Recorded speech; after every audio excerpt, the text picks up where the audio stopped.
टूटने लगे हौसले तो याद रखना, बिना मेहनत के तक तो ताज नहीं मिलते, और ढूंढ लेते हैं अंधेरों में भी मंजिल अपनी, क्योंकि जुगनू कभी रोशनी के मोहताज नहीं होते। नमस्कार दोस्तों, स्वागत आप सभी का आपके अपने चैनल बेसिक नॉलेज में। जी हाँ दोस्तों, बिल्कुल मेहनत कीजिए और अपने मेहनत से अपना किस्मत को बदल डालिए। जी हाँ दोस्तों, जो रिजल्ट आने वाला है आप लोगों का बोर्ड एग्जाम का, शानदार हो, धुआंधार हो, उसके लिए अच्छे से पढ़ाई कीजिए। और चलिए आज हम लोग इसी कड़ी में देखने वाले हैं सोशल साइंस का मॉडल पेपर सेट 1। चलिए, और इसमें सबसे बढ़िया क्या है, हम लोग सब्जेक्टिव क्वेश्चंस को देखेंगे। ठीक है, आप लोगों को बहुत ज़्यादा डिमांड आ रहा था सब्जेक्टिव क्वेश्चंस, और इसको दोस्तों ज़्यादा से ज़्यादा अपने दोस्तों को शेयर करो। ठीक है, ताकि हम लोग इस प्रकार के और अधिक से अधिक आप लोग के लिए वीडियो लेकर आ सके। तो चलिए दोस्तों, वीडियो को शुरू करते हैं। सारे आंसर आप लोग देखते ही समझ जाओगे, दोबारा भी पढ़ने की जरूरत नहीं पड़ेगा, मतलब रटने की कोई जरूरत नहीं। और मैं कहता हूँ सोशल साइंस रटो नहीं भाई, बहुत लंबे लंबे आंसर्स भी होते हैं, तो रटोगे तो भाई भूल जाओगे। इसलिए समझ लोगे क्या चीज़ है, कहानी की तरह। ठीक है, और एक एक चीज़ आप लोग को समझा देंगे, बिल्कुल किताबी भाषा नहीं, आराम से हम मतलब खुद की भाषा समझ सकते हो। तो चलिए दोस्तों, वीडियो को शुरू करते हैं। और एक ही रिक्वेस्ट है कि प्लीज सब्सक्राइब दोस्तों कर लीजिए जरूर चैनल को, ताकि आप लोगों को आगे भी इसी प्रकार का लाभ हो और बोर्ड एग्जाम में तहलका मचा पाए। तो चलिए दोस्तों, वीडियो को शुरू करते हैं। तो दोस्तों, सबसे पहला सवाल है, देखिए 2 नंबर का 5 सवाल आप लोगों को पूछा जाएगा यहाँ पर। ठीक है, सबसे पहला सवाल है, रिंडरपेस्ट से आपका क्या तात्पर्य है। दोस्तों रिंडरपेस्ट क्या है, तो याद रखना, रिंडरपेस्ट जानवरों की एक बीमारी का नाम है, यानी कह सकते हो रिंडरपेस्ट एक पशु रोग है। ठीक है, जो कि अफ्रीका में आया था। रिंडरपेस्ट ये 1 नंबर का था, इतना लिखोगे कि चल जाएगा। सॉरी, 2 नंबर का था, 1 लाइन लिखना था। तो रिंडरपेस्ट एक पशु रोग है दोस्तों, जो अफ्रीका में आया था, जिसमें बहुत सारे लगभग 90% वहां का पशु मर गए थे। ठीक है, ऐसा एक रोग आया था वहां पे अफ्रीका में।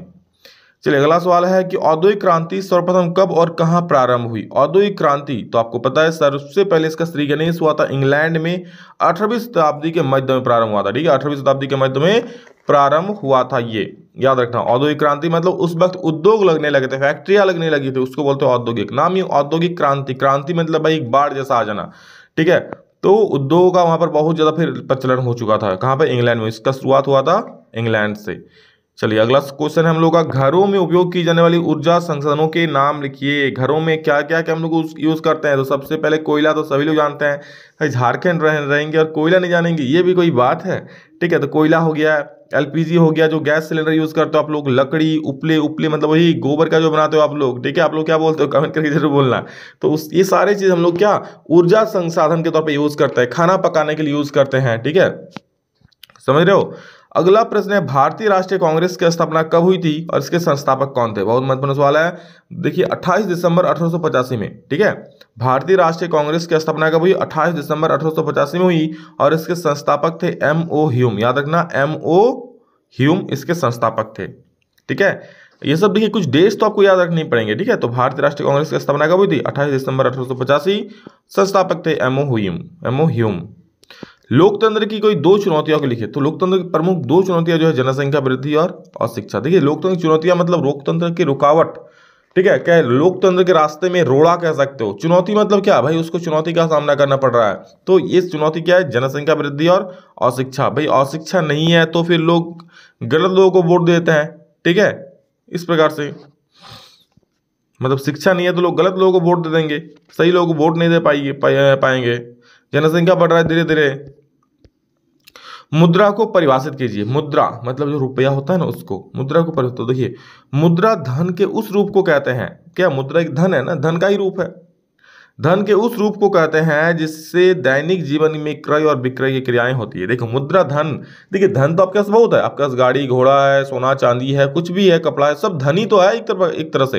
लेकिन क्या आप उसका क्रय विक्रय कर सकते हो। हाँ, क्रय तो कर सकते हो, लेकिन विक्रय करके आप पर डे दैनिक जीवन में यूज कर सकते हो, नहीं कर सकते हो। लेकिन रुपया से आप पर डे कुछ खरीद बेच सकते हो ना, रुपया के थ्रू से। तो मुद्रा धन के उस रूप को कहता है जिससे हम दैनिक जीवन में, ठीक है, अपने पर डेली लाइफ में क्या करते हैं, क्रय विक्रय कर सकते हैं, खरीद बिक्री कर सकते हैं। उदारीकरण से क्या तात्पर्य दोस्तों, तो उदारीकरण का अर्थ दोस्तों ऐसे नियंत्रण में ढील देना या उन्हें हटा लेना है जिससे आर्थिक विकास को बढ़ावा मिले। उदारीकरण मतलब क्या, ऐसे उदारीकरण का अर्थ है ऐसे नियंत्रण में ढील देना या उन्हें हटा लेना जिससे आर्थिक विकास में बढ़ावा मिले। मतलब कुछ मान लो कुछ रिस्ट्रिक्शन लगा दिए गए हैं, ठीक है, तो उसको हटा लिया, तो भाई उदारीकरण उसको कहते हैं। ठीक है, तो उदारीकरण मतलब होता है कुछ नियंत्रण, कुछ रूल जो लगाया गया है उससे ढील देना जिससे डेवलप हो। नेक्स्ट है वैश्वीकरण से आप क्या समझते हो। देखो, विभिन्न देशों के बीच परस्पर संबंध और एकीकरण की प्रक्रिया को वैश्वीकरण कहते हैं। ठीक है, वैश्वीकरण के कारण आज विभिन्न विश्व में विभिन्न देशों के बीच वस्तुओं की सेवाओं वस्तुओं, सेवाओं, तकनीकी तथा श्रम का आदान प्रदान हो रहा है। वैश्वीकरण मतलब क्या, विभिन्न देशों के बीच परस्पर जो संबंध हो रहा है, समझो भारत का अमेरिका के संबंध है, भारत का श्रीलंका के साथ संबंध है, भारत का जापान के साथ संबंध है, उसके साथ बिजनेस कर रहा है, भारत से सामान अमेरिका जा रहा है, अमेरिका से सामान भारत आ रहा है। ये क्या, एक वैश्वीकरण का ही तो रूप है। तो कह सकते हैं हम लोग कि परस्पर संबंध, विभिन्न देशों के जो परस्पर संबंध होता है और एकीकरण की प्रक्रिया, ठीक है, एक होने, जैसे एक मार्केट हो गया, अंतर्राष्ट्रीय मार्केट हो गया, उसमें भारत भी सामान बेच रहा है, अमेरिका भी सामान बेच रहा है, जापान भी सामान बेच रहा है, ठीक है, तो अंतर्राष्ट्रीय मार्केट होता है, ठीक। तो इस प्रकार जो परस्पर संबंध और एकीकरण जो होता है उसे हम लोग क्या बोलते हैं, वैश्वीकरण बोलते हैं। वैश्वीकरण के कारण आज विश्व के विभिन्न देशों के बीच वस्तुओं, सेवाओं, तकनीकी तथा श्रम का आदान प्रदान हो रहा है। मतलब भाई ऐसा भी तो हो रहा है कि भारत के लोग जाके अमेरिका में काम कर रहे हैं, तो उस श्रम का आदान प्रदान हो रहा है, वस्तुओं का भी हो रहा है, सेवाओं का भी हो रहा है, कि फ्लाइट जा रहा है इस देश से दूसरे देश, इस प्रकार। अगला है कि ब्रिटेन की महिला कामगारों ने स्पिनिंग जेनी मशीन पर हमले क्यों किए। तो देखो, बेरोजगारी के भय से महिलाएं नए प्रौद्योगिकी का विरोध करते थे, क्योंकि स्पिनिंग जेनी दोस्तों एक ऐसा मशीन था ना जो ऊन कताई की प्रक्रिया बहुत तेज कर दी थी। जो काम औरत कर रहा था हाथ से, उसके कई गुना जल्दी काम कर रहा था कौन, स्पिनिंग, मतलब ये स्पिनिंग जेनी जो मशीन था, ठीक है। तो उस अब देखो जो जल्दी काम करेगा तो भाई औरतों को तो रोजगार का भाई सताएगा ही कि भाई ये तो बहुत जल्दी काम कर रहा है, हम लोग का रोजगार छीन लेगा। तो इसलिए उन्हें डर लगने लगा। स्पिनिंग जेनी आ जाने से उन्हें अपना रोजगार छीन जाने का भय सता रहा था, इसलिए ब्रिटेन की महिला कामगारों की स्पिनिंग जेनी मशीनों पर हमले किए, उसका विरोध करने लगे। अगला सवाल है, देखिए अब तक हम लोग मतलब 7 तक लघु अति लघु था, अब 8 से जो लघु पर उत्तर ये प्रश्न देख रहे हैं, ठीक है। भारत के एक खाद्य फसल का नाम बताए और उसे उगाने के लिए 2 आवश्यक भौगोलिक दशाओं को लिखे। तो देखिए एक खाद्य फसल, सबसे प्रमुख खाद्य फसल है, क्या है, चावल। भैया चावल के बिना नहीं कुछ दाल गलेगा, ठीक है, चावल के बिना दाल नहीं गलेगा, समझ रहे हो, मतलब चावल चाहिए ही चाहिए, भारत के हर एक कोई चावल तो खाता ही है, तो इसलिए प्रमुख फसल हो गया। इसे उगाने के लिए 2 परिस्थिति हो गया, क्या है, उष्ण और आर्द्र जलवायु का होना, ठीक है, उष्ण और आर्द्र जलवायु का होना, और समतल भूमि होनी चाहिए ताकि ज्यादा दिनों तक पानी कट रहा है। देखो चावल में आप लोग देखो बरसात के दिनों में इसका होता है नहीं, तो जब तक ये समतल भूमि नहीं रहेगा तो पानी रुकेगा नहीं, रुकेगा भाई, ऐसे ढलान भूमि होगा तो पानी रुकेगा ही नहीं, होगा तो धान होगा ही नहीं, फिर चावल कैसे खाओगे, नहीं खा पाओगे, तो समतल भूमि होनी चाहिए। राजनीतिक दल का क्या अर्थ होता है, तो लोगों का एक ऐसा संगठित समूह जो चुनाव लड़ने और राजनीतिक सत्ता हासिल करने के उद्देश्य से कार्य करता है, उसे राजनीतिक दल कहते हैं, ठीक है। लोगों का बोल रहा है एक ऐसा संगठित समूह जो चुनाव लड़ने और राजनीतिक सत्ता हासिल करने के उद्देश्य से कार्य करता है, उसे राजनीतिक दल कहते हैं। क्लियर है, क्या बोल रहा है, लोगों का एक ऐसा समूह जो चुनाव लड़ने और राजनीतिक, मतलब कुछ लोग मिल गए, समूह बना लिया, गुट बना लिया, और क्या करेगा, वो राजनीतिक सत्ता हासिल करना चाहेगा, ठीक है। जैसे अभी झारखंड में आप लोग देख रहे हो जयराम महतो जी सबके फेवरेट बने हुए हैं, ठीक है, वो क्या कुछ लोगों का ही तो समूह हुआ है, ठीक है, और क्या वो राजनीतिक सत्ता हासिल करना चाहते हैं, मतलब झारखंड में अपनी सरकार बनाना चाहते हैं, उद्देश्य से कार्य कर रहे हैं ना, उसे राजनीतिक दल कहते हैं। उसे क्या कहते हैं, अब वो अपना राजनीतिक दल भी बना चुके हैं ना, झारखंडी भाषा संघर्ष समिति, जो खतियान संघर्ष समिति है। तो क्या है, प्रत्येक राजनीतिक दल का कुछ नीति और सिद्धांत होता है, प्रत्येक राजनीतिक दल का क्या कुछ नीति और सिद्धांत है। जैसे जो है आप लोग का जो अभी नई पार्टी बना, क्या बोलते उसको, अभी तो बोला नाम, संघर्ष समिति जो बना, ठीक है, इसका भी नीति है कि चलो यहाँ खतियान की हम सुरक्षा करेंगे, कि यहाँ का जो खतियान है, खतियान के आधार पर ही यहाँ पर अधिकार मिलेगा, ठीक है। तो जयराम महतो यही उसी का भी नीति सिद्धांत है। चलो समझ गए, देखिए एग्जाम्पल से कितना अच्छा समझ गया ना। लोकतंत्र किस रूप में एक उत्तरदायी शासन है, तो लोकतंत्र में जनता खुद अपने सरकार का चुनाव करती है। क्या, लोकतंत्र में जनता खुद अपने सरकार का चुनाव करती है, इस प्रकार वह जनता के प्रति जवाबदेह और उत्तरदायी होता है। लोकतंत्र क्या, खुद हम लोग खुद भाई अपने सरकार का चुनाव करते हैं, हम लोग जाके वोट दें तब तो जाके मोदी प्रधानमंत्री बना, ठीक है। इस प्रकार वह जनता के प्रति जवाबदेह और उत्तरदायी होता है, इसलिए और हम उसको बनाएंगे तो मेरे प्रति जवाबदाही होगा ही। लोकतंत्र में जनता सरकार के कार्यों की जानकारी लेता है। लोकतंत्र में क्या, जनता सरकार क्या कार्य कर रहा है कि नहीं कर रहा है, रोड बना रहा है कि नहीं बन रहा है, चलो भाई गरीब को चावल दे रहा है कि नहीं दे रहा है, सब तो जानकारी लेता है। तथा विरोधी दल सरकार की आलोचना भी करते हो, जो विरोधी जो अपोजिशन होती है वो तो आलोचना भी, अब सरकार कुछ भी काम करे भाई उसका तो काम ही है आलोचना करना, ठीक है, और आलोचना सही भी है तब तो सरकार अच्छा काम करेगी। इस प्रकार लोकतंत्र में जिम्मेवार सरकार गठन होता है, क्योंकि एक तो अच्छा काम नहीं करेगा तो जनता फिर दोबारा उसको वोट नहीं देगा, समझ रहे हो। और प्लस जो विरोधी दल है वो तो उसका नाक में दम कर देगा, भाई सरकार ये काम कर रहा है, ये देखो ये देखो ये देखो, हल्ला मचा देगा, तो वो तो एक उत्तरदायी और जवाबदेही हो ही जाएगा, नहीं होगा तो फिर उसको मुश्किल है। अतिरिक्त मुद्रा वाले लोगों और जरूरतमंद लोगों के बीच बैंक किस तरह मध्यस्थता करता है। पूरा अतिरिक्त मुद्रा मतलब जिसके पास पैसा होता है ज़्यादा और जरूरतमंद एक तो हो गया जरूरत पैसा जिसके पास बहुत ज़्यादा है, जैसे अंबानी जैसे लोग हो गए, ठीक है, फिर और भी समझ लो जिसके पास पैसा ज़्यादा है, जो नौकरी कर रहे हैं वो भी पैसा ज़्यादा ही होता है उसके पास, और एक जो जरूरतमंद लोग हैं, ठीक है, जिनको पैसा का जरूरत है उनके पास है नहीं उतना, तो बैंक किस तरह मध्यस्थता का भूमिका निभाता है, देखो बहुत अच्छा काम करता है। अतिरिक्त मुद्रा वाले लोग अपना अतिरिक्त धन को बैंकों में जमा करवा देते हैं, जिसके पास भैया पैसा है एक्स्ट्रा उस बैंक में जमा कर देते हैं, जहां से उन्हें ब्याज मिलता है, जहां से उन्हें क्या सूद मिलता है, ब्याज नाम मात्र का मिलता है, और धन भी सुरक्षित रहता है, और क्या पैसा सुरक्षित रहता है कि भाई चोरी वोरी नहीं होगा। लेकिन अब तो देख ही रहे हो साइबर फ्रॉड हो रहा है, ठीक है। बैंक उस जमा राशि को ऋण देने के लिए प्रयोग करता है। बैंक क्या करता है, जो अब आप ये मत सोचो कि बैंक में जो पैसा हो गया वो बस स्टोर रहता है, नहीं, आप जो पैसा था वो किसी दूसरे को ट्रांसफर कर देता है, ऋण देता है किसी को, जिससे जरूरतमंद लोगों को उचित दर पर ऋण मिल जाता है, ठीक है। बैंक क्या करते, देखो आप क्या के बैंक में जाके पैसा जमा कर दिए, और ये बैंक क्या किया, किसी और को जाके वो पैसा दे दिया ऋण। आपको मान लो वो 2% ऋण देता है, ये सॉरी 3% मान लो ब्याज देता है, तो इससे कितना, ये इससे 8% वसूल हो गया, समझ रहे हो, मतलब सीधा सीधे 5% का लाभ कमाता है बैंक। ऐसा ही नहीं बैठा है बाबू वो बिजनेस करने के लिए, समझ रहे हो। तो जरूरतमंद इस मगर एक मध्यस्थता का भूमिका निभा रहा है क्या बैंक, बीच में कि आपसे पैसा लिया और दूसरा को पैसा दे दिया, तो एक बीच में मीडिएटर काम कर रहा है, कौन, बैंक, ठीक है। चलो, विश्व व्यापार संगठन के किन्हीं 2 उद्देश्यों को लिखे। विश्व व्यापार संगठन का 2 उद्देश्य क्या क्या है, देखो, तो विश्व व्यापार संगठन के 2 उद्देश्य निम्नलिखित है: वस्तुओं और सेवाओं के उत्पादन एवं व्यापार का प्रसार करना, पर्यावरण का संरक्षण एवं उसकी सुरक्षा करना। विश्व व्यापार संगठन जो है दोस्तों, ठीक है, वर्ल्ड ट्रेड ऑर्गेनाइजेशन, आप लोग कमेंट में जरूर बताना, वर्ल्ड ट्रेड ऑर्गेनाइजेशन विश्व व्यापार संगठन का मुख्यालय कहाँ पे है, कमेंट करना आप लोग पता है तो। वस्तुओं और सेवाओं के उत्पादन एवं व्यापार का प्रसार करना, पर्यावरण का संरक्षण एवं उसकी सुरक्षा करना, ठीक है, 2 उसका काम है, मुख्य काम है, ठीक है, 9 उद्देश्य है मुख्य। चलिए, वस्तु मतलब क्या, कोई भी सामान हो, सेवा मतलब क्या, जैसे फ्लाइट वाले चल रहा है, बस चल रहा है, चाहे जो भी चल रहा है सेवा है, ठीक है, उसका प्रसार करना और आगे बढ़ाना, पर्यावरण का सुरक्षा करना, पेड़ पौधे लगाना, पेड़ पौधे काटने से रोकना। अब दोस्तों हम लोग देखने वाले हैं आप लोगों का दीर्घ उत्तरीय प्रश्न है, ठीक है, जो अब बड़े बड़े उत्तर आएंगे 5 नंबर या 4 नंबर वाले, सॉरी 5 नंबर वाले, उस उत्तर को हम लोग देखने वाले हैं, ठीक है। और दोस्तों अभी तक आप लोग चैनल को सब्सक्राइब नहीं किया है ना, तो प्लीज सब्सक्राइब कर लीजिएगा, ताकि मुझे भी मोटिवेशन मिले और आप लोगों के लिए ज्यादा से ज्यादा अच्छे और वीडियोस बना करके ले आए। G77 देशों से आप क्या समझते हैं, तो देखिए G77 विश्व के 77 विकासशील देशों का एक ऐसा समूह है। G77 नाम से ही भाई 77, तो ये कितना देशों का समूह है, 77 विकासशील देशों का, विकसित नहीं है, विकासशील देशों का समूह है, जो अपनी अर्थव्यवस्था को तेज गति प्रदान करने के लिए क्या संगठित हुआ है, एक साथ मिला है। इनका उद्देश्य अपने संसाधनों पर नियंत्रण रखना, जिससे उन्हें आर्थिक विकास में सहायता मिल सके। इनका उद्देश्य क्या है, अपने संसाधन जो है, जो भी उसका संसाधन है, कोयला है, खनिज है, कुछ भी हो जो, और दूसरा खनिज हो, उस पर नियंत्रण रखना होता है, ताकि उन्हें आर्थिक विकास में सहायता मिले, डेवलप कर सके कंट्री, कच्चे माल का सही दाम मिले, अथवा तैयार मालों को बेचने के लिए विकसित देशों के बाजारों में बेचने के लिए अच्छी पहुंच मिले। अब एक गुट हो गया, विकासशील 77 देशों गुट हो गया, तो क्या वो इसलिए है कि चलो भाई अपना देश का संसाधन की सुरक्षा कर सके, ठीक है, हमारे देश में जो कच्चा माल है उसको जाके अंतर्राष्ट्रीय बाजार में बेच सके, ठीक है।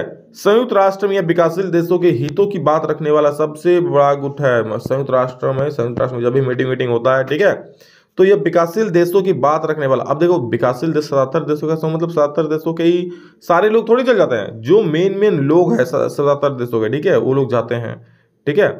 और ये क्या जाके क्या करता है, जो अपनी हित का बात रखता है, कहाँ पर, संयुक्त राष्ट्र में, विकासशील देशों के हितों की बात रखने वाला ये सबसे बड़ा गुट है, ठीक है।